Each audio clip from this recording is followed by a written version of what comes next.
வணக்கம் மக்களே. நம்ம கார்த்தி கதையில் ஜூலை 12 என்ன நடக்க போகுது அப்படிங்கிறத பற்றி தாங்க இந்த வீடியோவில் இப்போ நம்ம பார்க்க போகிறோம். வீடியோவுக்கு மறக்காமல் லைக் பண்ணிக்கோங்க. நீங்கள் லைக் பண்ணுறது தான் எங்களுக்கு அடுத்தடுத்து வீடியோ போடுறதுக்கு ரொம்பவே இன்ட்ரெஸ்டிங்காக இருக்கும். ஸோ மறக்காமல் லைக் பண்ணிவிட்டு இந்த வீடியோவை தொடர்ந்து பாருங்கள்.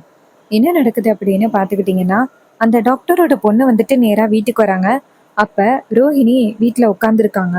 அப்போ ரேவதி மாடியில் இருக்காங்க. அந்த பொண்ணு இங்கேருந்து வந்துட்டு ரோஹிணியை பார்த்து, உங்கள் தங்கச்சி ரேவதி எங்கே இருக்காங்கன்னு தெரியுமா அப்படின்னு. அப்போ ரோஹிணி சொல்கிறாங்க, அவள் மாடியில் தான் இருக்கா.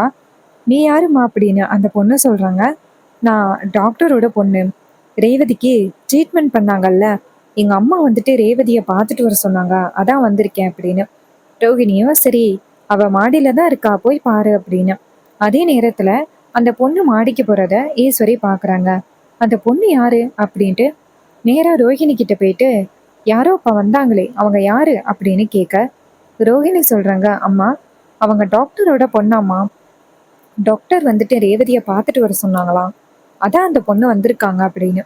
ஈஸ்வரி ஷாக் ஆகுறாங்க. எதுக்காக வந்திருக்காங்க? ஏதாவது ரிப்போர்ட்ஸ் பற்றி பேசுறதுக்காக வந்திருப்பாங்களோ?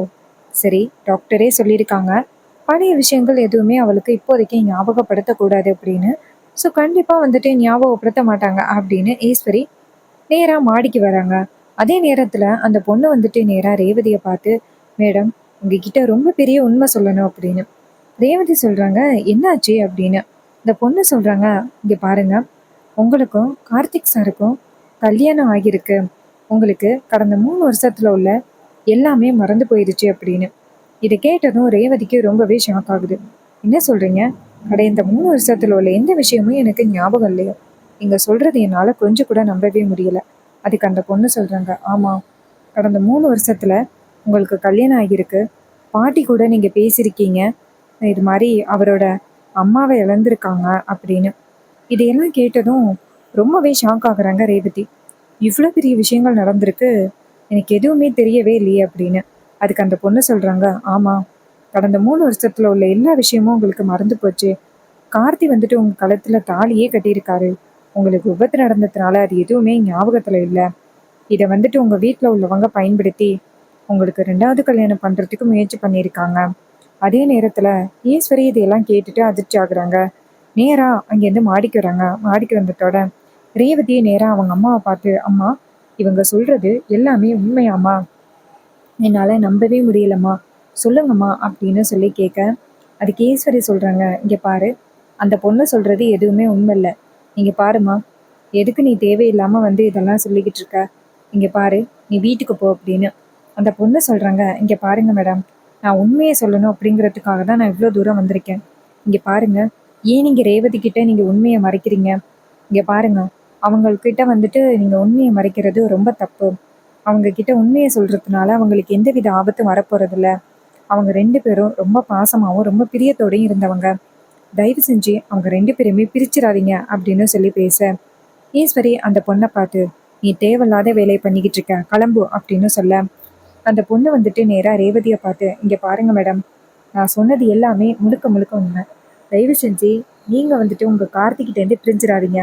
அவர் உங்களை எந்த அளவுக்கு நல்லபடியாக பார்த்துக்கிட்டாரு அப்படிங்கிறத பற்றி எங்கள் அம்மா நிறையவே சொல்லியிருக்காங்க. இந்த மாதிரி ஒரு புருஷன் கிடைச்சதுக்கு நீங்கள் ரொம்பவே கொடுத்து வச்சிருக்கணும்.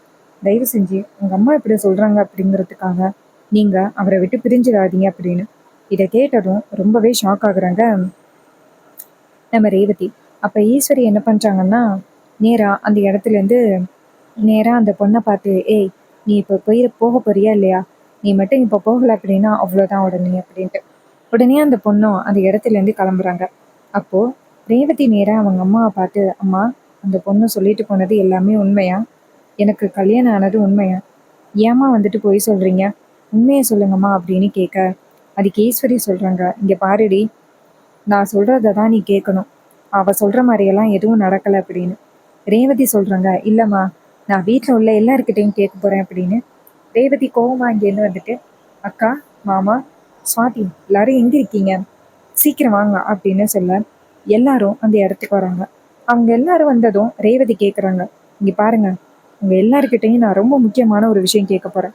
எல்லாரும் என்கிட்ட போய் சொல்லாமல் உண்மையை சொல்லுங்க அப்படின்னு. அப்போ மயிலு சொல்கிறாரு, என்னாச்சு ரேவதி, ஏன் நீ இவ்வளோ கோவமாக இருக்க? என்னாச்சுமா? இங்கே பாரு, நீ ட்ரீட்மெண்ட்டில் இருக்கிற, நீ இப்படி கோவப்படக்கூடாது அப்படின்னு. அப்போ ரேவதி சொல்கிறாங்க, இங்கே பாருங்க மாமா, நான் கேட்குற கேள்விக்கு பதில் சொல்லுங்க. நீங்கள் பதில் சொன்னீங்க அப்படின்னா பரவாயில்ல, உண்மையை சொன்னீங்க அப்படின்னா அப்புறம் நான் கண்டிப்பாக இருக்கவே மாட்டேன் அப்படின்னு. இதை கேட்டதும் அவர் ஷாக் ஆகுறாரு. ஏம்மா நீ இப்படி பேசுகிற? இங்கே பாரு, உனக்காக நாங்கள் எல்லாருமே நீ நல்லா இருக்கணும் அப்படின்னு எவ்வளோ வேண்டிக்கிட்டு இருக்கோம் தெரியுமா? நீ என்னம்மா இப்படி பேசுகிற? சொல்லுமா அப்படின்ட்டு. அப்போ ரேவதி சொல்கிறாங்க, நீங்கள் பாருங்க மாமா, எனக்கு ஏற்கனவே கல்யாணம் ஆகிருச்சா? எனக்கு பழைய ஞாபகங்கள் எல்லாமே மறந்து போயிருச்சா அப்படின்னு கேட்குறாங்க. இதை கேட்டதும் அவர் ஷாக் ஆகுறாரு. ரேவதியை பார்த்து, இங்கே பாரு ரேவதி, அப்படியெல்லாம் எதுவும் இல்லையே அப்படின்னு.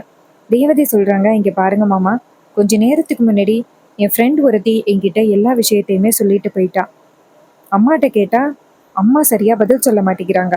மயிலி நேரா அவங்க அத்தையை பார்க்க ஈஸ்வரி வந்து சொல்றாங்க சைகையில, சொல்லிடாதீங்க மாப்பிள்ள அப்படின்னு.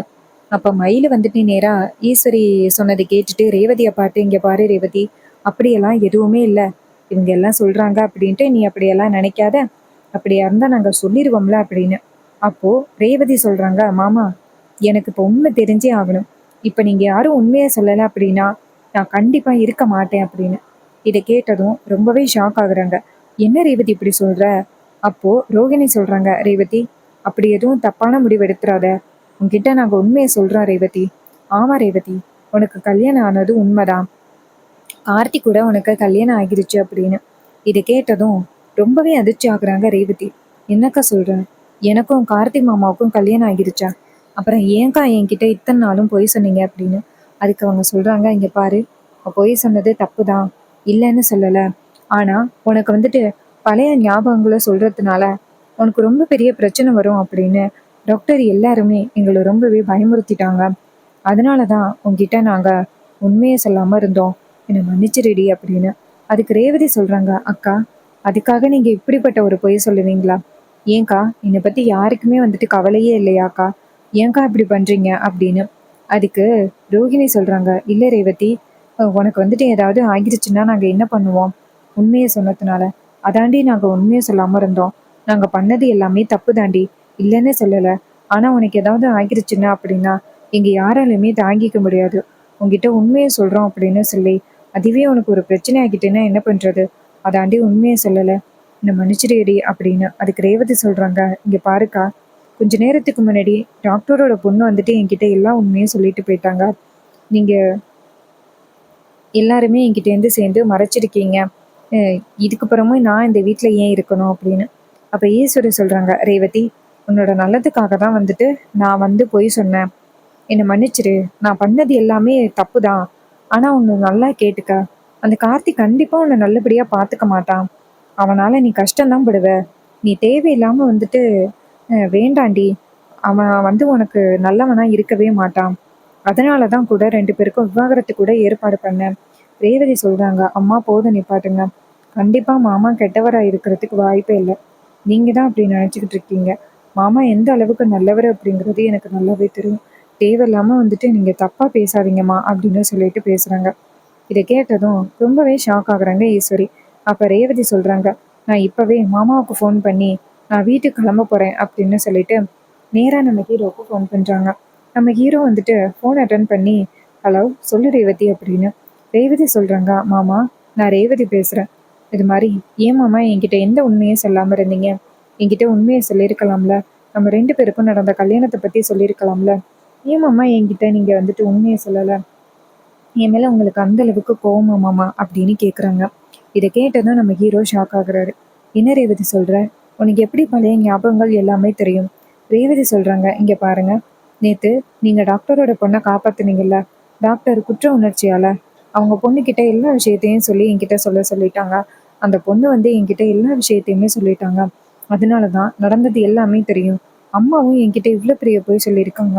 இந்த குடும்பமே சேர்ந்து என்கிட்ட போய் சொல்லியிருக்கு. உங்ககிட்டேருந்து என்னை பிரிக்கிறதுக்காக இவங்க எல்லாரும் சேர்ந்து போய் சொல்லியிருக்காங்க.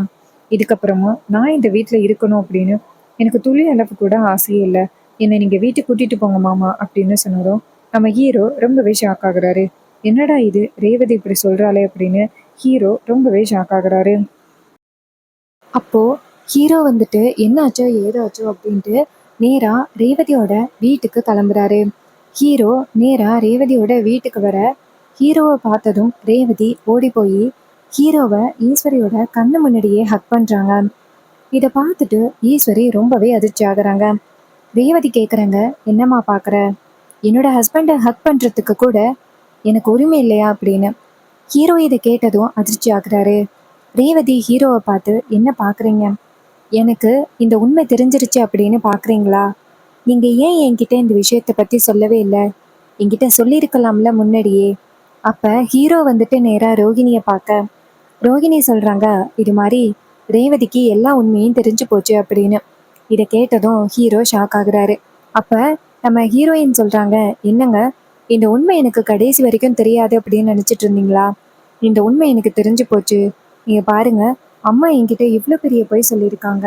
ஆனால் நீங்கள் எனக்காக வந்துட்டு அம்மாவுக்கு முன்னாடி வந்து நிற்கவே இல்லை. அம்மா மேலே உங்களுக்கு அவ்வளோ மரியாதையா அப்படின்னு கேட்குறாங்க.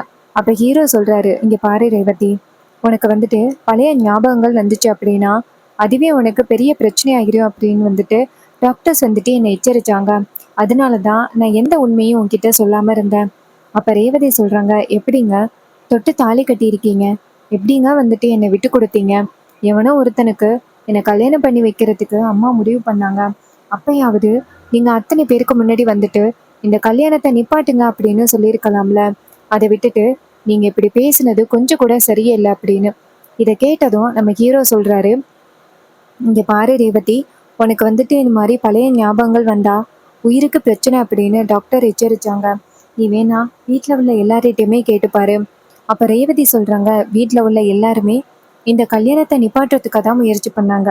ரோகிணி அக்கா எப்படியாவது நான் உங்கள் கூட சேரணும் அப்படின்னு சொல்லிக்கிட்டே இருந்தாங்க. அவங்க எதுக்காக அப்போ சொல்லிக்கிட்டே இருந்தாங்க அப்படின்னு எனக்கு இப்போதான் புரியுது அப்படின்னு. இதை கேட்டதும் நம்ம ஹீரோ சொல்கிறாரு, சரி ஏதோ இப்போ உண்மை தெரிஞ்சிருச்சுல்ல, நீ பேசாப்ல அமைதியா இரு.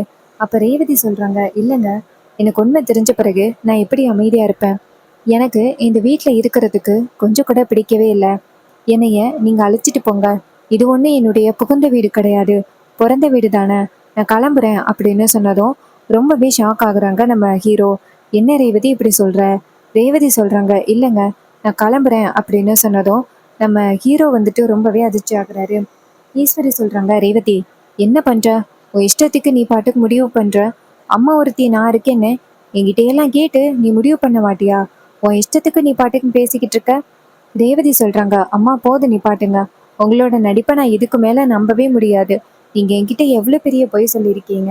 நான் என் புருஷன் கூட சேர்ந்து சந்தோஷமாக வாழணும் அப்படின்னு நினச்சிக்கிட்டு இருக்கேன். ஆனால் நீங்கள் என் புருஷன்கிட்டேருந்து என்னை பிரிக்கிறதுக்காக எந்த அளவுக்கு நீங்கள் பிளான் பண்ணணுமோ அந்த அளவுக்கு சித்தியோட சேர்ந்து பிளான் பண்ணியிருக்கீங்க. ஏமா, சித்தி தான் அந்த டாக்டர் கிட்ட சொல்லியிருக்காங்க, எனக்கு பழைய ஞாபகங்கள் வந்தால் ஏதாவது பிரச்சனையாகும் அப்படின்னு சித்தி தான் சொல்லியிருக்காங்க. ஆனால் நீங்களும் இதையெல்லாம் வேடிக்கை பார்த்துக்கிட்டு இருந்தீங்கல்ல, அவ்வளோதாம்மா. என் தயவு செஞ்சு என்கிட்ட பேசாதீங்கம்மா. நான் என் புருஷன் கூட நான் போகிறேன் அப்படின்னு ரேவதி பேசுகிறாங்க. இதை கேட்டுட்டு ஈஸ்வரி ரொம்பவே ஷாக் ஆகுறாங்க. ரேவதி ஏன் இந்த அளவுக்கு கோவப்படுறா அப்படின்னு ரொம்பவே அதிர்ச்சி ஆகுறாங்க. இன்னொரு பக்கம் நம்ம ஹீரோ வந்துட்டு நேராக ரேவதியை பார்த்து, சரி உன் விருப்பம் வீட்டுக்கு வரணும் அப்படின்னு தான் தோணுச்சுன்னா நீ வீட்டுக்கே வா, எந்தவித பிரச்சனை இல்லை அப்படின்னு சொன்னதும் நம்ம ஈஸ்வரியும் சரி, ஈஸ்வரி வந்துட்டு இதை பார்த்துட்டு ஷாக் ஆகுறாங்க. இன்னொரு பக்கம் நம்ம ஹீரோ வந்துட்டு எப்படியாவது ரேவதியை அந்த இடத்துலேருந்து அழைச்சிட்டு போகணும் அப்படின்னு தான் நினச்சாரு. ஸோ ஹீரோ வந்துட்டு ரேவதியை அந்த இடத்துலேருந்து கூட்டிகிட்டு போகிறாரு. இதை பார்த்துட்டு ஈஸ்வரி அதிர்ச்சி ஆகுறாங்க. தான் பெத்த பொண்ணு தான் பேச்சை கேட்காம அவள் பாட்டுக்கும் கிளம்பி போகிறாளே அப்படின்னு ஈஸ்வரிக்கு ரொம்பவே அதிர்ச்சியாக இருக்குது. ஸோ இந்த கதை உங்களுக்கு பிடிச்சிருக்கா? இந்த கதை பிடிச்சிருந்துச்சுன்னா இந்த வீடியோவுக்கு மறக்காமல் லைக் பண்ணிக்கோங்க. நீங்கள் லைக் பண்ணுறது தான் எங்களுக்கு அடுத்தடுத்து வீடியோ போடுறதுக்கு ரொம்பவே இன்ட்ரெஸ்டிங்காக இருக்கும். ஸோ மறக்காமல் லைக் பண்ணிவிட்டு இந்த வீடியோவை தொடர்ந்து பாருங்கள். இதே மாதிரி இன்னுமே அப்டேட்ஸ் நம்ம சேனலில் நீங்கள் தொடர்ந்து பார்க்கலாம். இது வரைக்கும் இந்த வீடியோவை பார்த்த உங்கள் எல்லாருக்குமே ரொம்ப நன்றி.